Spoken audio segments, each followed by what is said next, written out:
आपल्या या देशामध्ये जेव्हा क्रांती झाली तेव्हा इन्कलाब जिंदाबादचा नारा देणारे हसरत मुआनी हे मुसलमान समाजाचे होते. जय हिंदचा नारा देणारे आबेद हसन सफारी हे मुसलमान समाजाचे होते.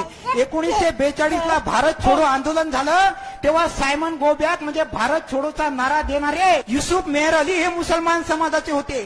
तुम्ही ज्या देशामध्ये राहता त्या देशाचा तिरंगा सुरैया तय्यबजी नावाच्या मुस्लिम महिलेने तयार केला आहे.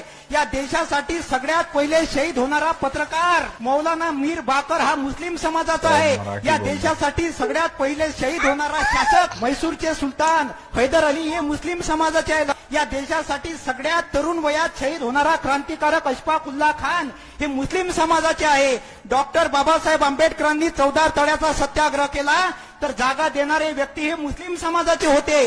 जेव्हा महात्मा फुलेंनी इथल्या महिलांसाठी पहिली शाळा काढली आणि ह्या भामट्यांनी महात्मा फुलेंच्या घरावर मारेकरी पाठवले तेव्हा महात्मा फुलेंच्या वडिलांनी सांगितलं की तुला घरामध्ये राहण्याचा अधिकार नाही. तेव्हा महात्मा फुलेंच्या वडिलांनी त्यांना घराच्या बाहेर काढलं. तेव्हा महात्मा फुलेंना राहण्यासाठी जागा देणारे उस्मान शेख हे मुसलमान समाजाचे होते. छत्रपती शिवाजी महाराजांचे गुरु याकूत बाबा हे मुसलमान समाजाचे होते. छत्रपती शिवाजी महाराजांचे वडील शहाजी आणि त्यांचे काका शरीफजी यांचं नाव हे शहा शरीफ नावाच्या दर्जावरून ठेवण्यात आलेलं आहे. लक्षात ठेवा, राक्षसों की बस्ती में प्यार बेसहारा है.